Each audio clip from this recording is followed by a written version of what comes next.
Hi everybody. So this topic is going to be about hand hygiene and the importance of hand hygiene. So now more than ever, we need to be very conscious of good hand hygiene.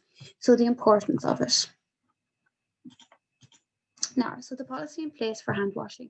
It is the policy of Spree and Sonis ELC to promote a high standard of care at all times when washing hands. Hands should be always washed before starting work, before handling cooked or ready to eat food, after handling or preparing raw food, after handling waste, after using the toilet, blowing your nose, sneezing or coughing, after eating or drinking or smoking, or handling money, before and after nappy changes, and after using any cleaning agents or chemicals. So your hands should always be washed at the hand basin and not at the main sink. So correct procedure for washing hands. So we will wash our hands frequently with soap and water or use an alcohol-based hand rub if hands are not visibly dirty for 40 to 60 seconds in line with the WHO and the HSE recommendations.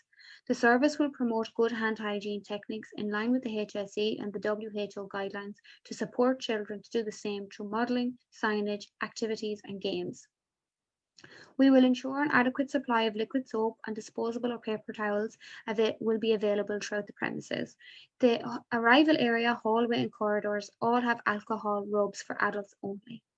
All hand gels for staff, parents, and visitors to the service are alcohol based. Children will not use these hand gels, they will use the child sink to wash their hands. We will use liquid soap and warm running water for hand washing and only use the hand gels or rubs where running water is not available. Hand gels will only be used on staff and not on the children. So there's a link there you can click into and it'll bring you to a video of washing your hands properly. So hand rub or gel must be applied vigorously all over the hand surfaces for 40 to 60 seconds and are only effective if hands are not visibly dirty.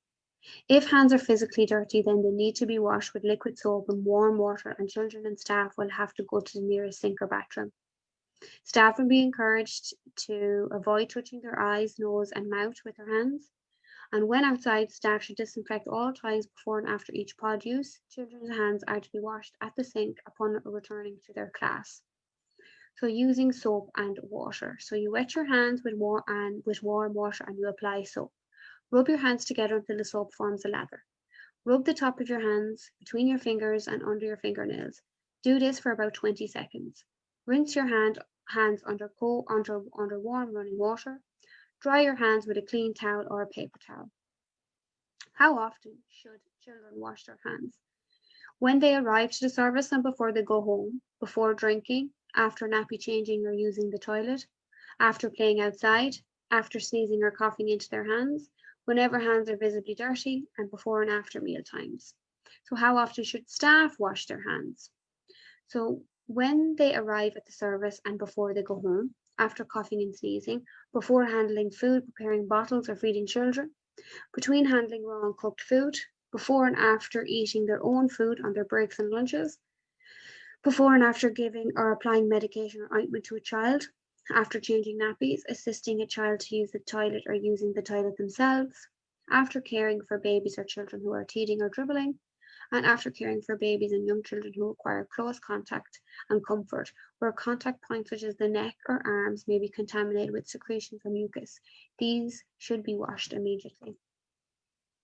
If staff move from one room to the other and from inside to outside, if staff have physical contact with a child from another group other than their own group, after contact with bodily fluids, runny nose, spit, vomit, blood, feces, after cleaning tasks, after removing gloves, after handling rubbish, whenever hands are visibly dirty, if in contact with someone who is displaying any COVID-19 symptoms, before and after being on public transport, before and after being in a crowd, and before and after having a cigarette or vaping. Staff are reminded that the service is a non-smoking area. So respiratory hygiene.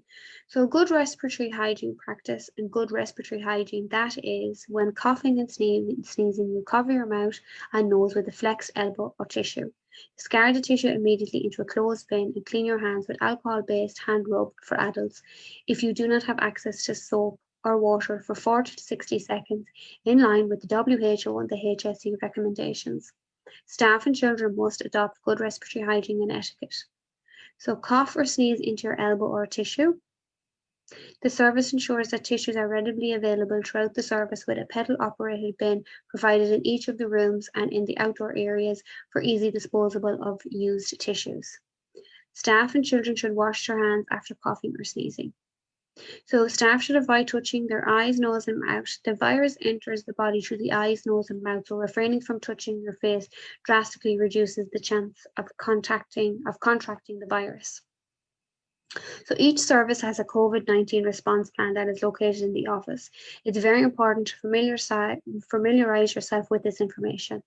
When we get our Tulsa inspections, inspectors will be asking the staff COVID-related questions, so it's always a good idea to brush up on your knowledge every few weeks. So making hand washing a fun experience for children. So as frequent hand washing is a part of everyone's daily routines, we try to keep this experience fun for children. Here are some tips. So make it easy to do. The more they struggle, the less likely they will continue the habit. Use a kid's step stool.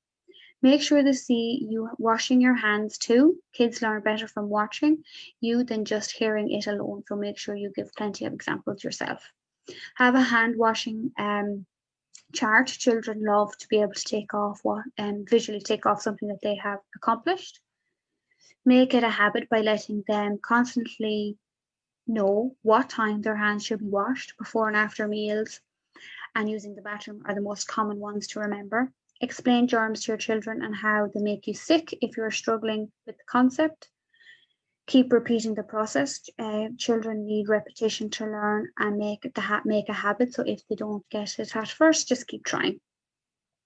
Make it fun and with cute visuals, which will catch their attention. Teach your children a hand washing song that they can sing that lets them know how long that they should be washing their hands for.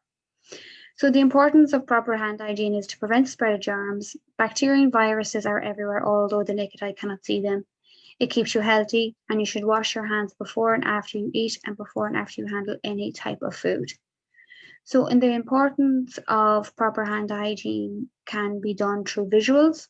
So if you require any visual aids to help you with your hand washing, you can use Twinkle. And you can email me at nicola.spree@gmail.com if you have any other questions regarding this topic. Thank you.